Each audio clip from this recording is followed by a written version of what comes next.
Hello, and welcome to episode 6 of Please Don't Hate Me. It's been a while. Whoops. Whoops. It's called Jean got a gig and Alex got sad.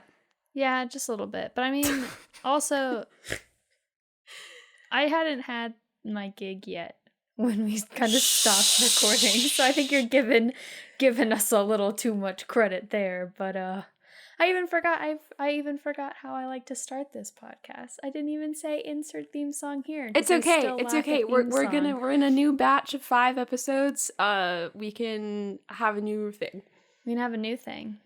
Yeah, we can start it like a normal podcast. We can pick a theme song. No. Anyways, we have been watching so much Criminal Minds, it's not even funny. I think we've officially now gone through about 10 and a half seasons in 2 months. Yeah, not even 2 months. We're in season 11. Season 11, episode 6, I think, is where we stopped yesterday. We're in season 11 somehow. I had never seen the show before, so guess what? That's what we're going to be talking about today. In addition, we're going to open with a bit of there's this book called I'll Be Gone in the Dark. That's all about the Golden State Killer. And I'm going to be completely honest, I grew up in California and didn't know who the Golden State Killer was until Alex got this book. So we're going to start, and she's, rather than doing our traditional tell me a thing where we quiz each other, she's going to just quiz me on what I might know about the Golden State Killer before I read this book that she bought. And these questions are going to be courtesy of our friend Kit. So thanks, Kit, because Kit knows so much about this, it's not even funny. I would like to add that we found out that you didn't know anything about the Golden State Killer when we were with Kit. And we got the news that the Golden State Killer had been, caught and arrested. And Kit was like, we have to cheers to this. We have to make a toast to the fact that this guy's finally gonna, rot in jail for the rest of his sad old man life. And Jane was like, the who and the what now?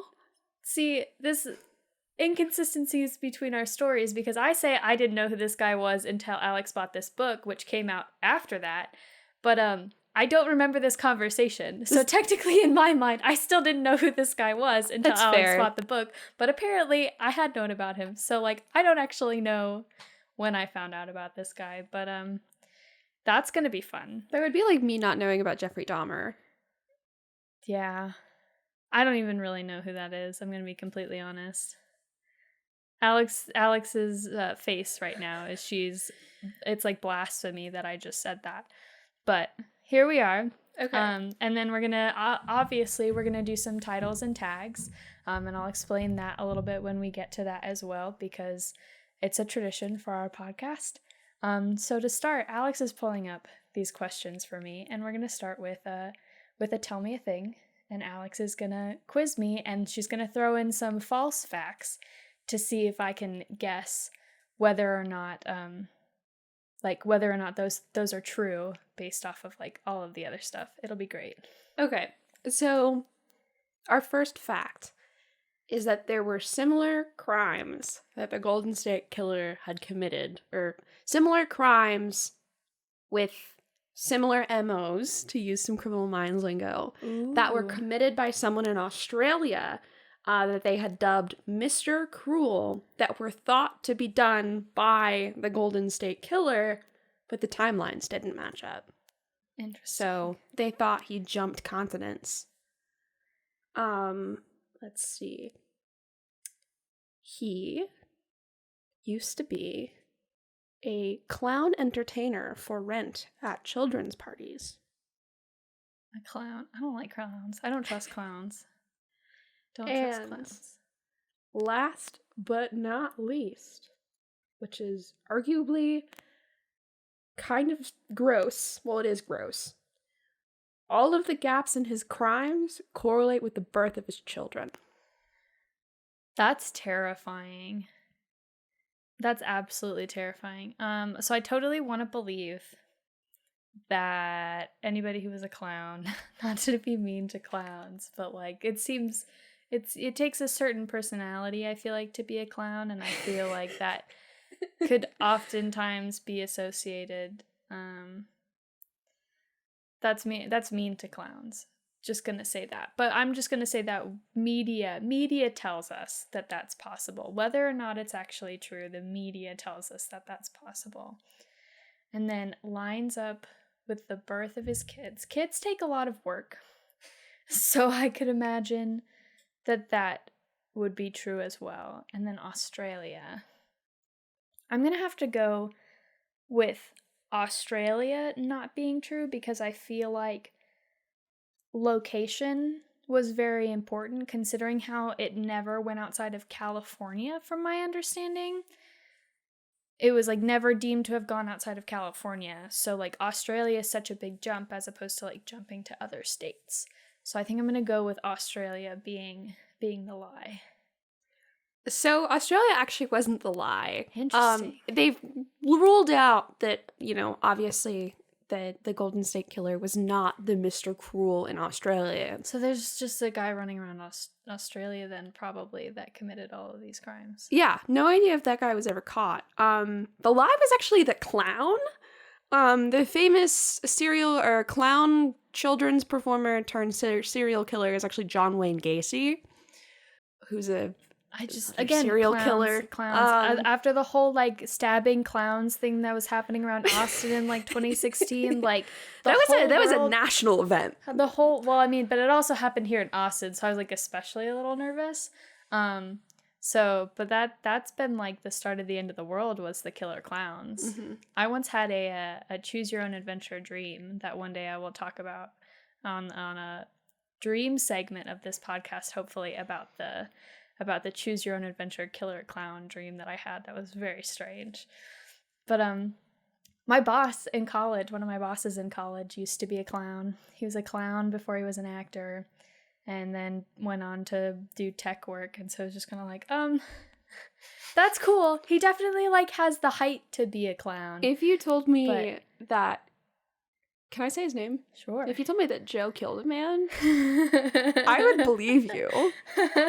And you know what? I wouldn't blame him. He's like the sweetest guy. He's a grandpa, and like seeing him interact with his grandkids is so adorable. But it's just like, he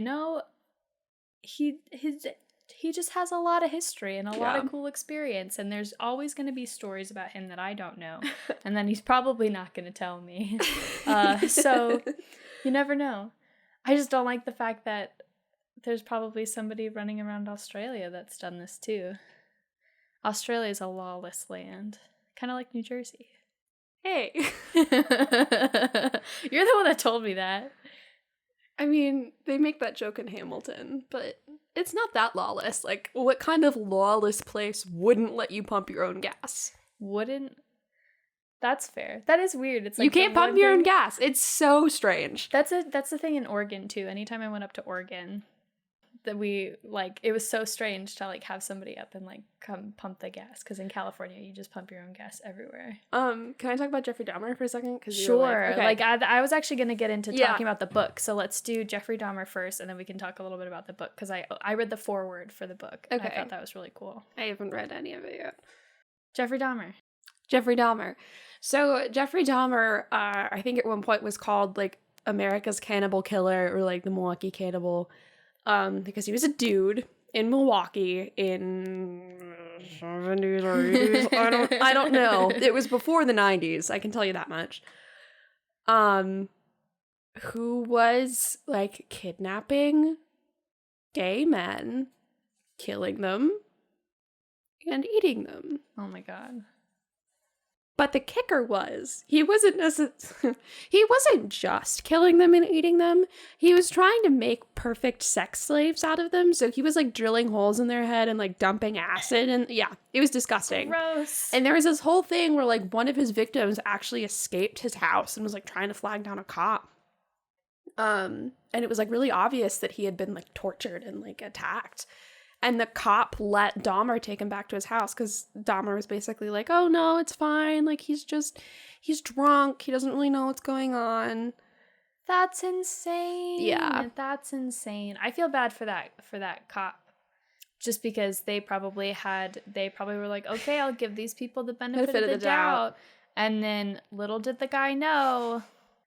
I grew up watching like NCIS. That was probably like the one procedural that I watched. And I already had like paranoia to begin with, but that definitely caused me to have even more paranoia, especially like fear of parking structures, because anything can happen in a parking structure according to a procedural drama. So I didn't even get to the weirdest part though. Oh no. This happened posthumously for Jeffrey. They had to demolish his house in Milwaukee because it was becoming a pilgrimage site for serial killer aficionados. And there was actually at one point in time a GoFundMe that a bunch of serial killer, so that they could buy the house. Oh my gosh. So part of me is like, that's crazy. Why would anyone do that? And then I think about like the people that like ghost stories and like ghost hunters that go and like stay overnight in houses and stuff like that. And like that is just like a relatively normal interest. And if people like that are the people that want to save these places. You're giving them a lot more credit than they deserve. This is like the kind of flavor of crazy where they're like Columbiners, like people who glorify the two guys who like not instigated but carried out the Columbine massacre, or the guy who was responsible for the Parkland shooting or Sandy Hook, which is just depressing, and write fan fiction about them and like profess their undying love. I just don't. Obviously, like, I don't really pay attention to serial killers. That has never been like an interest of mine, considering how little I know about them.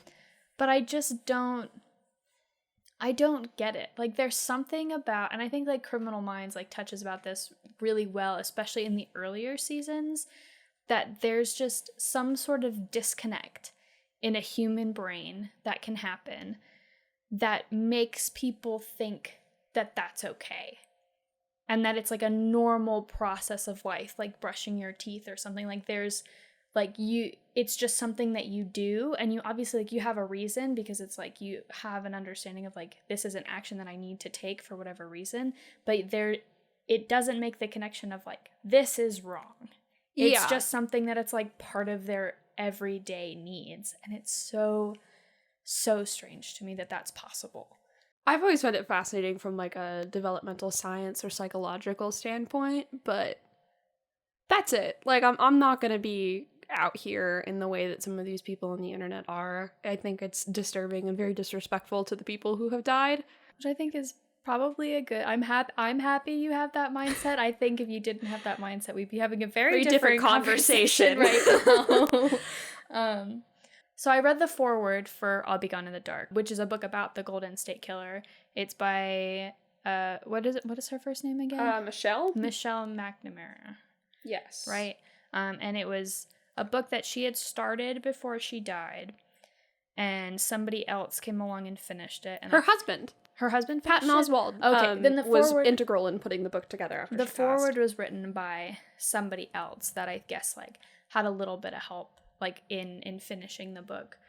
But I thought it was so like that kind of curiosity and like that kind of, I don't know necessarily how true it is, but they had kind of like helped claim that the creation of this book helped aid in finding a lot of this evidence, because at that point a lot of police stations hadn't had the information to make connections, and it was people outside of the police force that had the time to like put their focus into just this as kind of a hobby, and as a hobby was able to like sift through all this information that like the police didn't have time or the resources to put towards, and just kind of like sat there and sifted through it and like pulled connections and like drew connections between two things that nobody else would have thought to connect together. And I just think that's so, it's like the idea of like crowdsourcing for information too.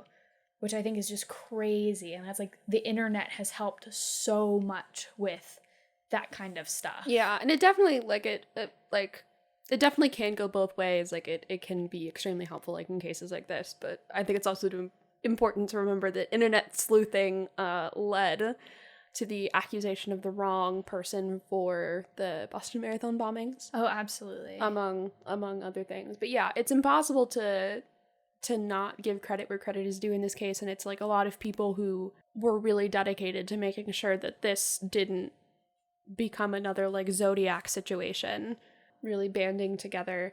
I also think it's ironic that so much of that was integral in this case, and then the way that this guy was caught was using familial DNA. Really?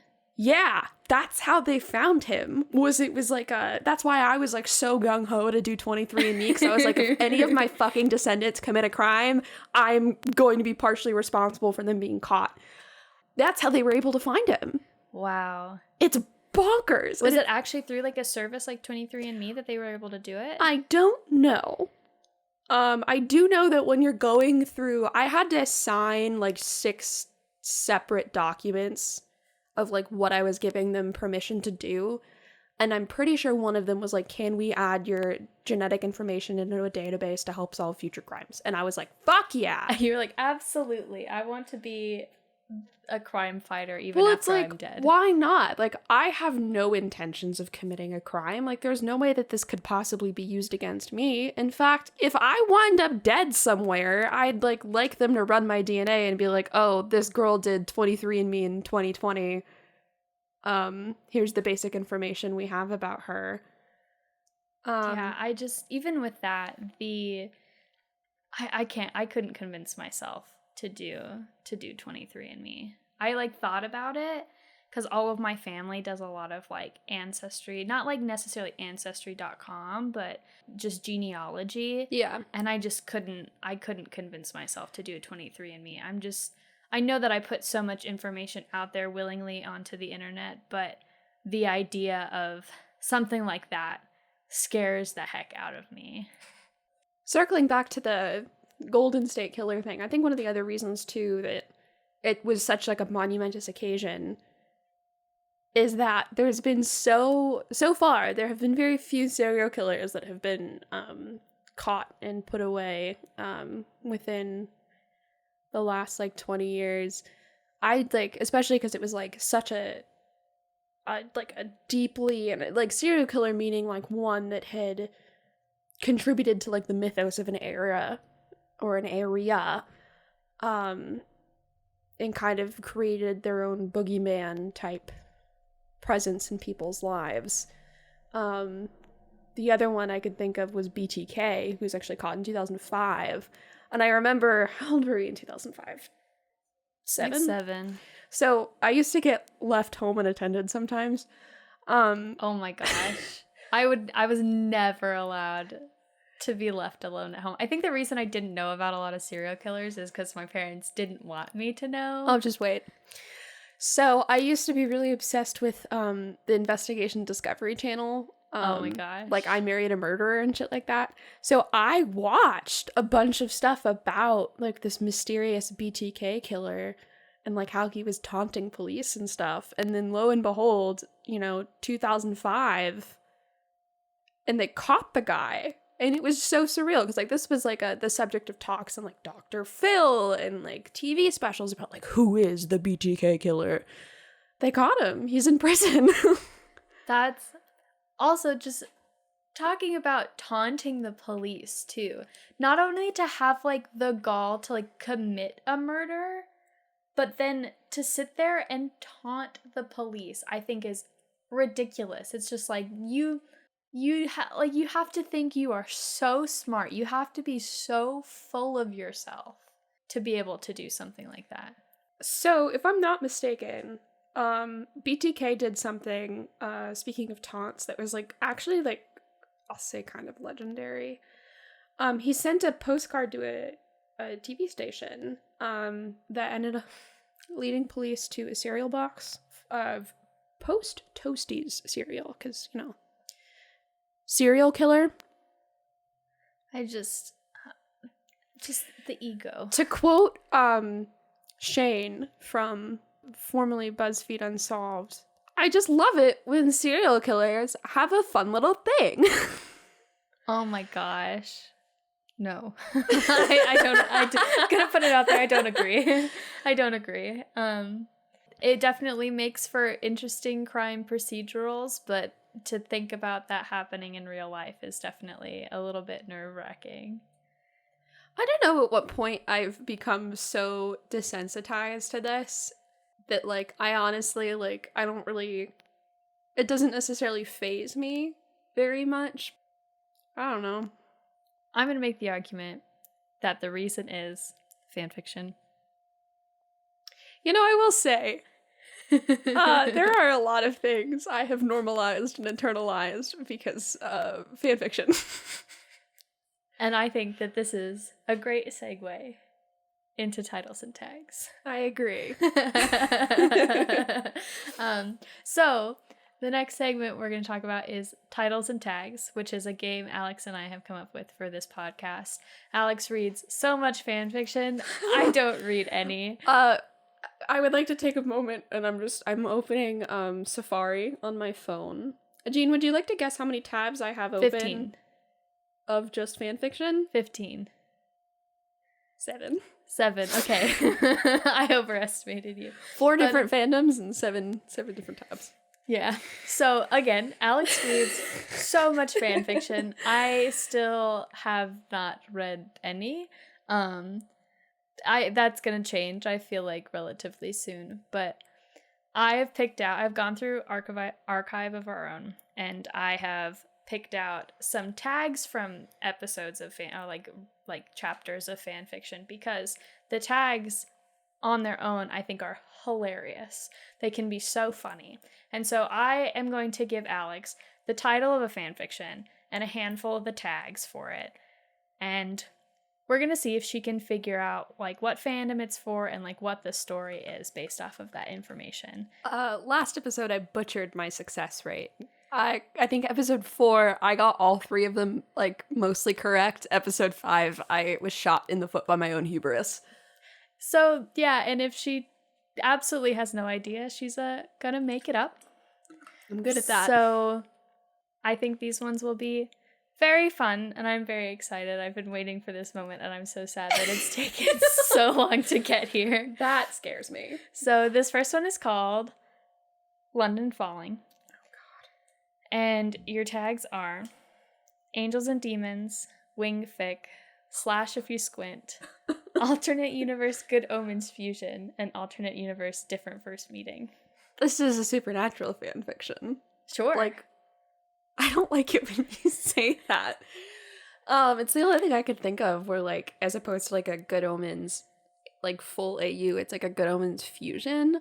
Also, Wing Fic is like a thing in supernatural, like, fan fiction. So what would a wing fic entail? I honestly could not tell you. I know. Oh, God damn it. I know that within a lot of the supernatural fan fiction I've read, oh God, it's like a big deal for humans to be able to see angels' wings. Like, as you know in the show, usually they're only shown, like, burned into concrete when an angel dies. Is such a cool effect, by the way. It's one of my favorite things in the show. But, so it's, like, supposed to be a big deal. And then there's, like, just, you know, once a human can interact with them, it's, like, it adds, like, a whole layer of, like, I guess, intimacy. London Falling. Yeah, fallen angel. Different first meeting. Cass falls out of heaven. For some reason, Dean is British. I don't know. What were the? It was Wing Fic. Slash If You Squint. I don't know why everyone in the supernatural fandom is horny for Destiel, but like, I'm not necessarily about it. Honestly, I went into supernatural like thinking that was real. You're shitting me. And not like super real, but like thinking about it like as possible, like as something that could have been introduced like further down the road. But you watch the show and like I think people have a point. I think it's so easy to like read that into those characters with the amount of like weird pauses they have like in the middle of saying something, and like you could easily imply that like there is a different intention behind like those pauses and like what they're saying. I think it would be so easy to like make that canon like in an instant. That's fair. That's fair. I'm not saying that I'm a Destiel shipper. I'm just saying that I think it's like entirely possible. So, final answer. That's the buzzer. Read me the tags one more time. Okay, we got Angels and Demons, Wing Fic, Slash If You Squint, Alternate Universe, Good Omens Fusion, and Alternate Universe Different First Meeting. So the Good Omens fusion also... So in Good Omens, if you haven't read or seen it, there's Crowley and then... Azazel? Something like that. Crowley obviously being from hell, a demon, and then Michael Sheen from heaven. David Tennant. Michael Sheen. And they're taking care of the Antichrist. Yeah, they're actively trying to stop the apocalypse. Talk about a lot of shipping. Yeah, oh my god. Talk about a lot of shipping between the two, the angel and the demon right there. That I see more than I do in Supernatural, but I digress. They're on screen together significantly more. Yeah. The subtext is a lot more verbose, like I would argue as well. I wonder if that would mean that since this is a fusion, who is because Crowley is definitely not Crowley in this. So like, is Demon Dean Crowley? Is that what's happening here? I think that's my vote. So it's Demon Dean is Crowley. Castiel is Azazel. They're in London and Cass fell out of heaven accidentally. I don't know. Fuck it. Dean sees his wings. I don't know. Yeah, fuck it. Go. So this is London Falling by Mad Rabbit Girl. And the description is, John was probably not the universe's best angel. John Winchester! Oh, just wait. But he wasn't the worst, which was fine until he had to make a deal with an actual devil. Still, it wasn't so bad being a demon. He liked temptation more than he cared to admit. But when his corruptor returns, calling in a hefty favor that John is bound to return, will John be forced to damn the first real friend he's had in centuries? Or can Sherlock get them out of this? What the fuck? Or can Sherlock get them out of this mess with his clever human mind?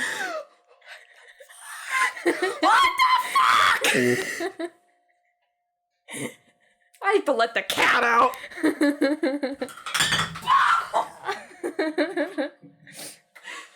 gotta get paper towels. Look what you made me do.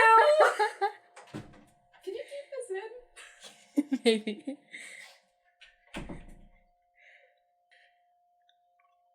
I gotta get chocolate. I'm so angry. Oh, I am so relieved. I am so happy with that result right there. You're happy with the utter chaos I caused? Absolutely. Because in the midst of all of that, Alix knocked over a water bottle and had to go get chocolate because she was so upset. I couldn't ask for a better result, and I really hope that anyone listening to this appreciates it as much as I do. The London right thing now. makes more sense now. Yeah. I really thought, as I was reading the title, I really thought that was gonna give it away. I really thought I was just handing it to you on a silver platter right there. I try to forget that Sherlock exists. Which is why I think it's so funny to throw a Sherlock fanfiction in occasionally, because you forget it exists and then your reaction is always perfect. Okay, are we ready to move on? Are we... Ready as I'll ever be. Ready as you'll ever be? With all the chocolate that you now have all over your hands? It's my emotional support chocolate. Okay. So, this next one is called A World Away, but Right Next to You. And your tags are post-traumatic stress disorder, siblings, brothers, Freeform, thieves, FBI, and emotional hurt/comfort. The wheels are turning, and I'm excited to see where this goes. This is my favorite part of the podcast, if you guys can't tell. I want to say Supernatural again, but I was so wrong on the first one that now I'm afraid. If the last one wasn't Supernatural, though, that means that this one could be. Whenever I hear brothers and like hurt comfort, my deep instinct is to say it's Supernatural. We're also rewatching Supernatural right now, too, so like I'm not surprised you have Supernatural on the brain. So it's FBI and thieves? Is that what you said? Okay. Oh, but it could be White Collar. That's true, I am rewatching White Collar as well. What was the title? Something about... A World Away, but Right Next to You. Brothers. I guess you could argue that Peter... I've seen people describe the dynamic between Peter and Neil as being, like, father and son, and I don't get that. I get, like, brothers, or maybe Peter's the curmudgeon-y uncle, but definitely not father-son. Yeah, they're too close in age. I think they're a little too close in age, and also just, like... They're, like, on the same level. Like, they're so much more partners than they are father and son. Yeah. Woodford is the worst associate producer. He really is. Can you tell me if it's from a TV show or movie? It's from a TV show. It's technically from 2 TV shows, which might be giving away a lot, but... Oh. Okay, I like this idea a whole lot better. I think... Ugh, and I'm so happy that this popped into my head. I think the brothers in question are Elliot Spencer and Spencer Reed. Because Leverage versus the BAU. Imagine the BAU trying to profile Nate Ford. Sure. What were the rest of the tags? You got post-traumatic stress disorder, siblings, brothers, freeform, and emotional hurt and comfort. Oh, yeah, and, like, both of them have been tortured immensely. Like, literally, like, figuratively, and emotionally. Poor Reed. Like, Reed is such... I know that over the course of the entire show, he ages, like, 15 years, but he is always, like, the kid. Like, the fact that one of the other, like, people in the BAU, Derek, like, constantly refer to him as kid, even though at this point he's, like, 30-something, I think it's so funny. Because he will always just be, like, the, like, child of the BAU that, like, doesn't understand jokes and takes everything way too seriously. So what do you think? This is... Or I guess Nate and Hotchner, I could see them being siblings, but... So I'll say this is a crossover between Leverage and Criminal Minds. Spencer and Elliot are siblings. And everyone's depressed, sad, and has PTSD. Okay. Final Are you ready? answer. A World Away, but Right Next to You by Queen Mads. Elliot Spencer misses his younger brother, Spencer Reed, like he's missing a limb. But ever since Moreau, it hasn't been safe for him to be a part of his baby brother's life. 6 years later, Spencer calls him broken after what Henkel did to him. I'm so happy. I'm actually, like, really happy as well. I don't know where you... I think, like I said, I think that, like, saying that it's 2 TV shows... I think that's necessary, though, because Usually I do tell you if it's, like, a combination of more than one show, but usually it's, like, a show that you're not familiar with, and I thought this one was just too perfect to not include in this. Because also, I constantly think Reed's first name is Reed and not Spencer. So then it would have been Reed Spencer and Elliot Spencer, and then you could have definitely made the argument that they were siblings. Imagine your first name and your last name being the same thing. Like William Williams. I hate that. Will Williams. Yeah. Anyway, wow. I did the thing. I'm really proud of you. I'm proud of me too. Are you ready for the next one? Yeah? Because this one's gonna be fun. Oh, fuck. So, family don't end in blood. And your tags are team as a family, alternate universe magic, alternate universe supernatural. Magic is known. They may be the MCRT and tough as nails and super terrifying, but they all cry during The Lion King. The Chinese place they always order from basically like has the whole team's orders memorized. They're probably like famous among the waitstaff or something. Witches usually specializes in potions. Wizards go for spells and stuff like that. Warlocks? ? I have no idea. Shifters. Yeah, that's a supernatural quote. It's fitting, right? I mean, they're all supernatural or magic related and family. I was gonna say, family don't end in blood, is a Bobby Singer quote. Fuck. I will point out that it's like, there's definitely been a theme to the fan fictions I've chosen, like the type of TV shows they're from. Crime procedurals. I would like to buy a vowel. Can I get a hint? It's a TV show, and it is a crime procedural, and it's not on your list. It's not on my list? No. So there's a distinct chance I've never seen this before. Oh, but I know you've seen it before, because we've talked about it.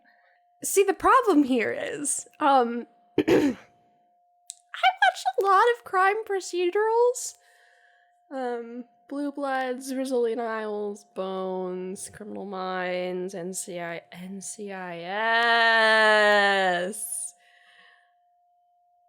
Oh, yeah. I think this is an NCIS fanfiction. Okay, With so a magical and supernatural... Spin me a tale. Okay, so I think, that instead of being like NCIS, they're like magic crime fighters. Can I just say that if you hear any strange background noise that we're not able to cut out, that is our ridiculous associate producer, my cat, Woodford, who just has such bad separation anxiety, he apparently can't not be in this room with me right now.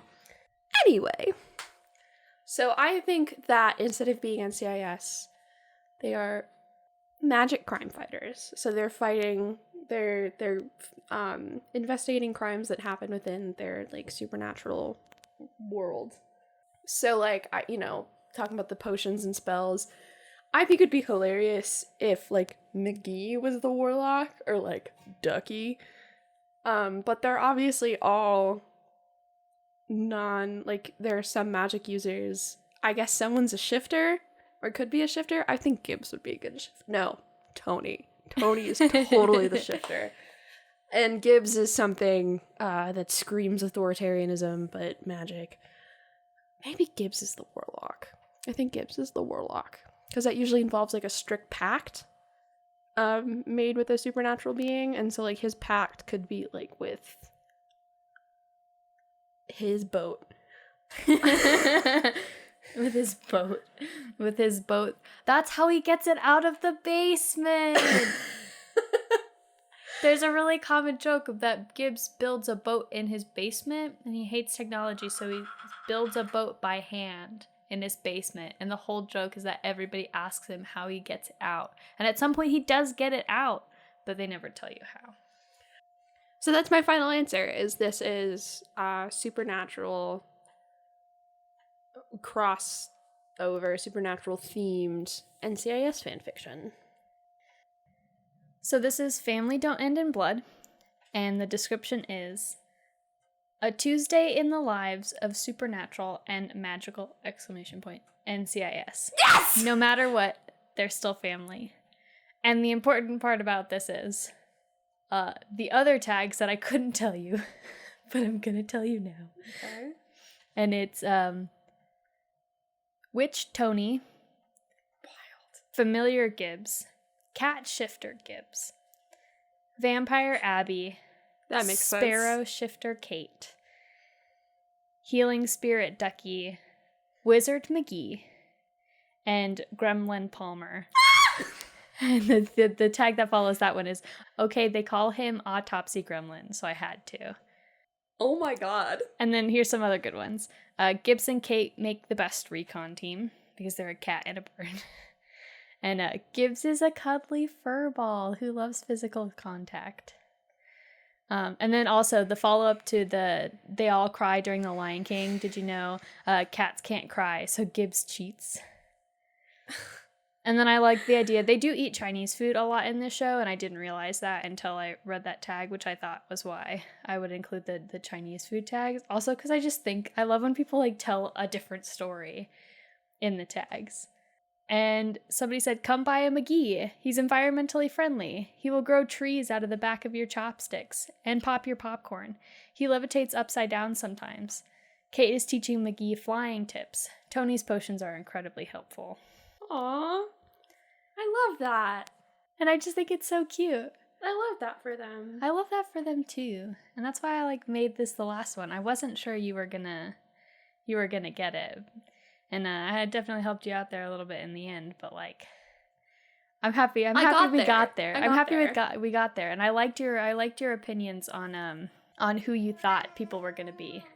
Aw, baby.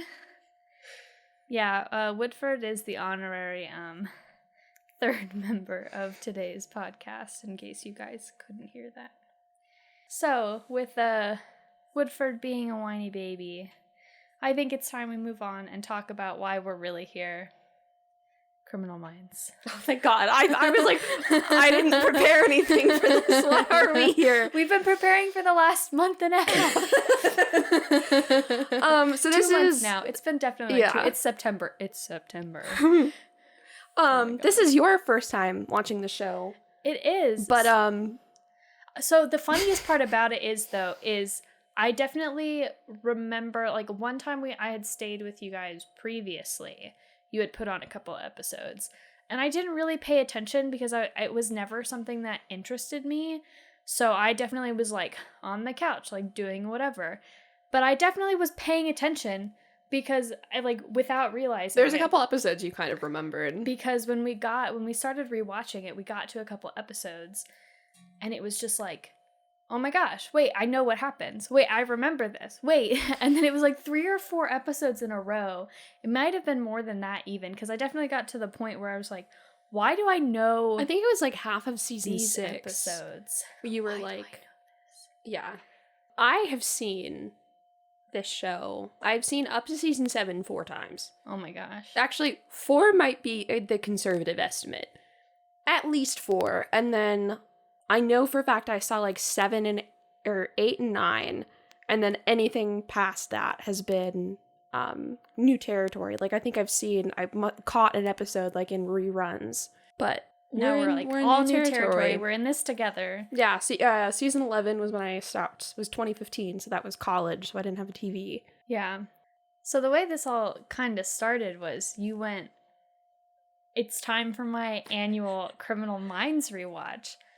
And I just kind of went, okay, sure. And you just kind of went, you don't have to pay attention if you don't want to. And I was like, that's fine. If I don't want to watch this, I'll like go somewhere else. Because at the time I didn't really think that like Criminal Minds was a show I would want to watch.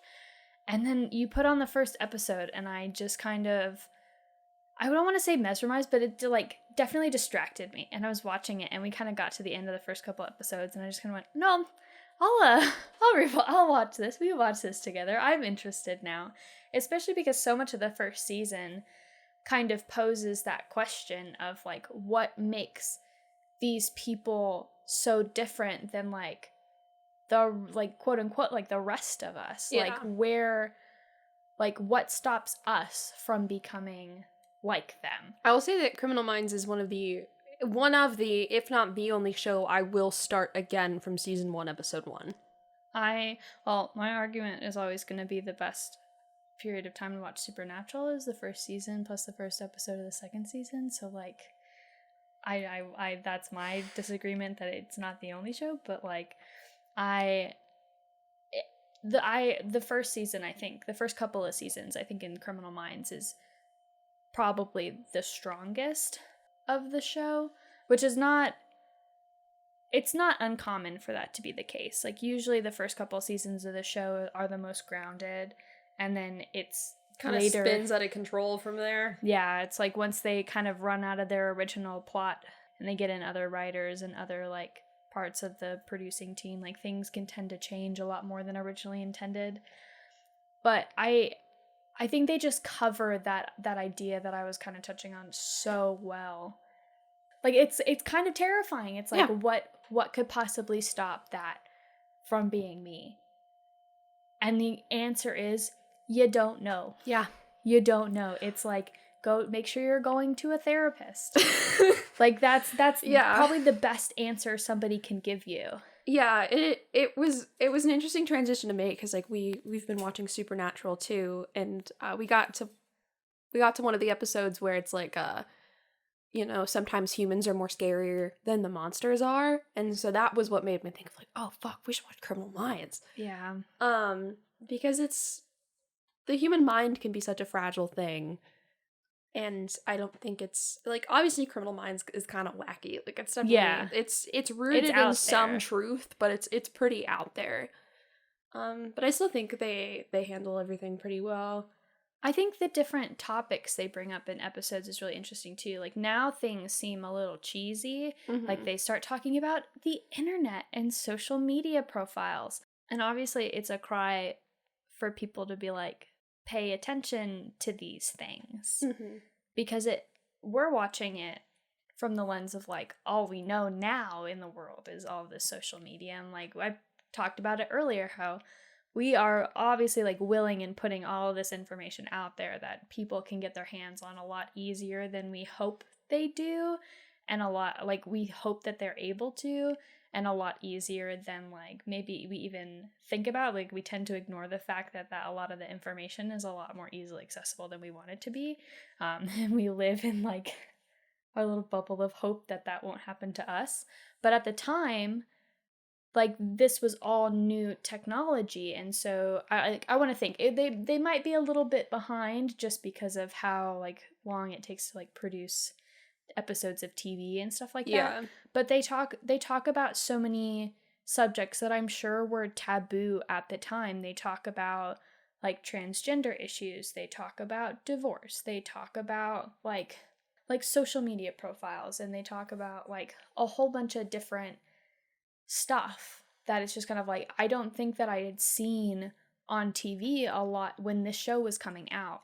I would say that means we need to watch Law and Order SVU, because they are the hallmark for taking current social issues in real time and being able to wrap them up into a relevant message within a procedural drama. And they do it so well. It's so good. The writers for Law and Order SVU are just stellar, and I love Mariska, so. Yeah, I think it's really interesting when like insanely popular TV shows are willing to do that, you know? Yeah. Because, and I'm not like, I think NCIS had a lot of that too, like a lot of like introducing the concepts of, I don't want to say introducing, like they were just beginning to exist, but it's definitely at the time, like what I was seeing on TV when this stuff was coming out, like I wasn't seeing a lot of this, and I had a little bit more of a sheltered childhood, I think, than most. And I just think that is really interesting, because right now a lot of media companies are still having that problem of not being willing to talk about taboo subjects for the risk of like losing profit. Yeah. You know?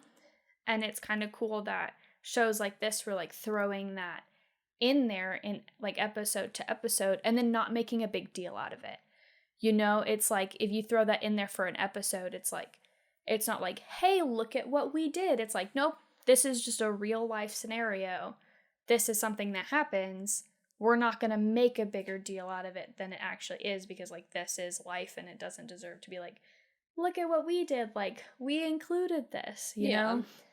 And I like that. I like that it's been also really cool to see kind of how the world has changed so much, like in 2.5 months of watching 10 years of TV. God.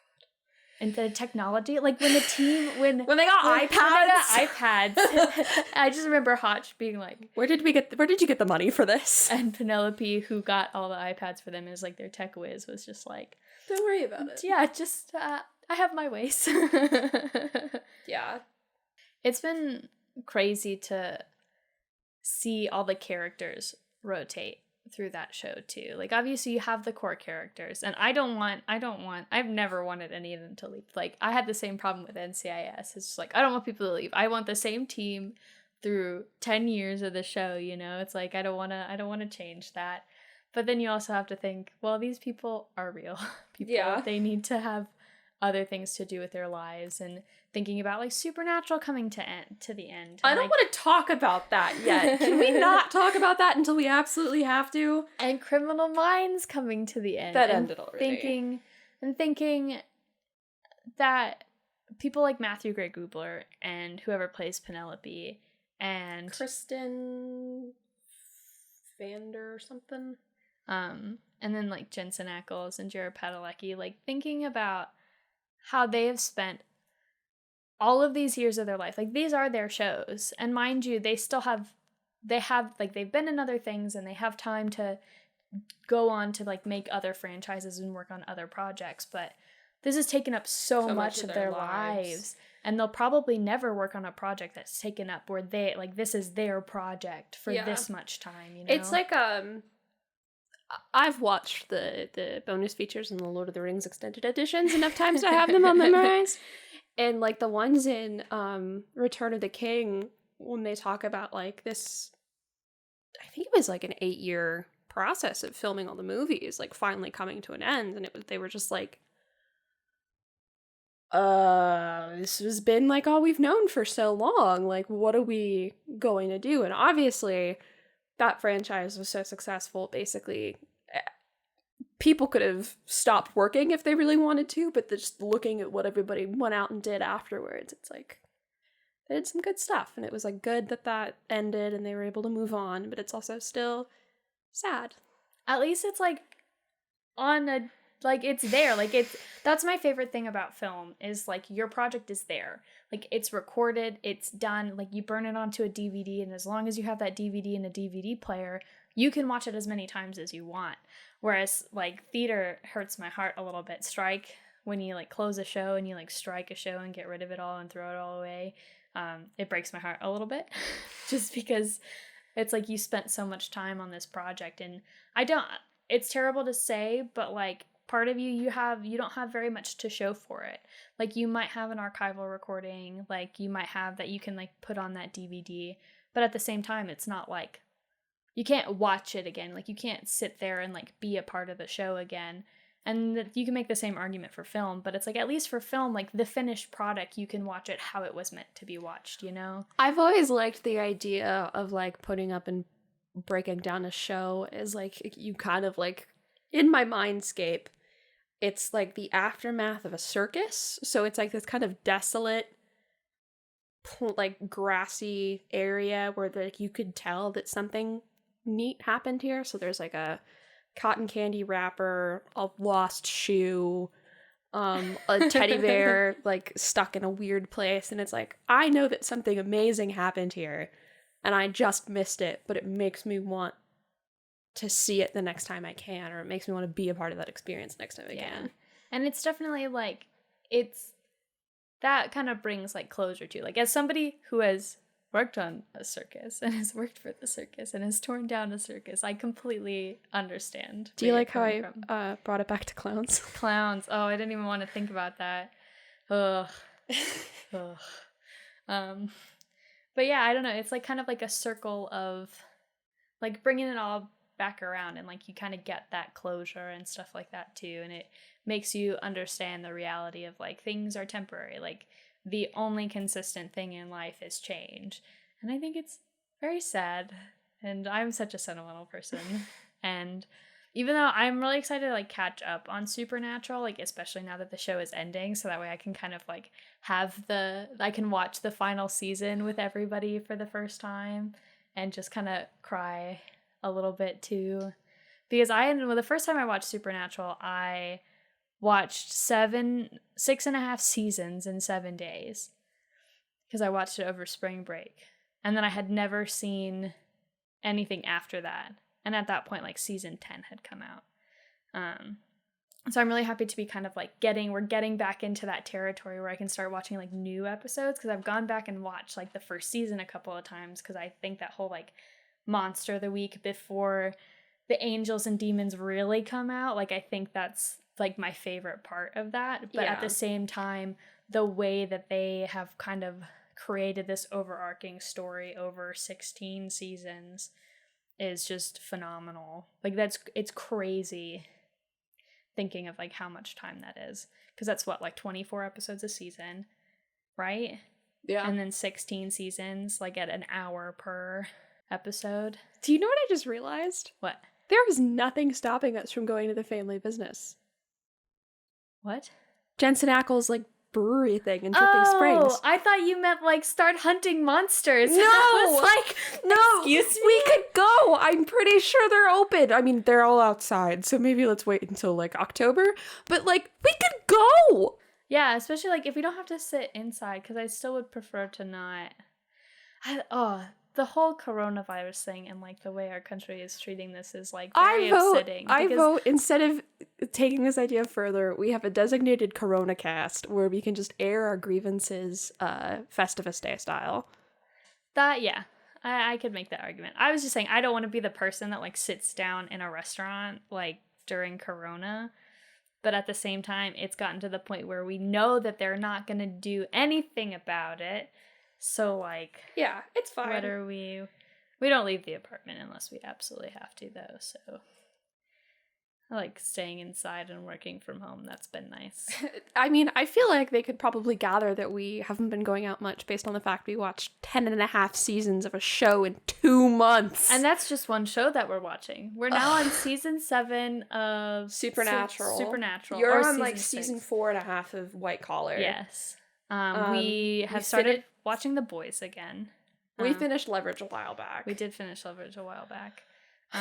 What else? We were watching something else that I can't remember. We finished My Hero Academia. Much. We did finish My Hero. We finished Librarians. That's all in the past. I feel like we were watching another show right now too. And this doesn't even like to mention all of the little one-off like reality competition shows that Alex has been like slipping in episodes occasionally. We watched a couple episodes of Glow Up, which was interesting. Which was really interesting. I like the mix that they had on that show. That's like a makeup show, and I like the variety. They have like theater, and they have like they had like special effects, and they had not paparazzi, the red carpet photos and stuff like that. I can't remember what else we've been watching. We've been watching so much. And that's kind of scary. I remember we had something next on the list, and I can't remember. I have a list. Oh, you actually have a list. Yeah, I've made a list of stuff that I want to watch. Well, I'm sure we'll get to that eventually. I think it's time we start wrapping up. If you guys have any recommendations for us, especially like crime procedural shows to watch, because that's obviously a fan favorite in this household, let us know. If you need recommendations, obviously like any of the stuff we've been watching, highly recommend Leverage. White Collar is one of my favorite TV shows. Angel, that's what we were watching. Yeah. We were also watching Angel, which is yet another, like, technically, like, supernatural crime drama. So With Christian Kane! With Christian Kane. That's why we watched it. Gotta bring it all back to Christian Kane, friends. Ugh. Alex has been slacking on her thirst treating Christian Kane. It's fine. I'll make up for it next week. It'll be great. I think for this week, because we've kind of been...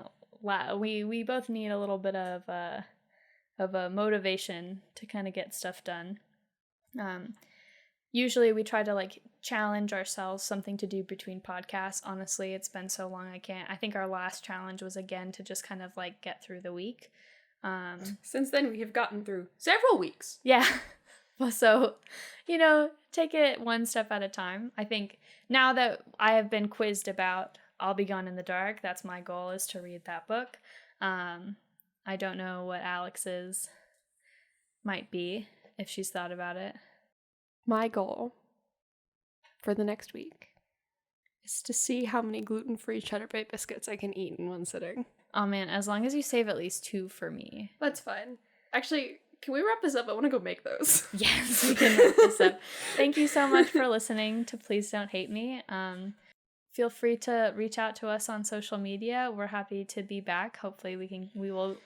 That's our other goal, is to keep this more of a consistent thing from now on. Get less sad. Get less sad. That's kind of difficult, but like, You know, one step at a time. Let us know what gives you serotonin and makes you happy, and maybe we'll, besides cheddar made biscuits, because that's a given. Again, thanks for listening to Please Don't Hate Me. See you next time.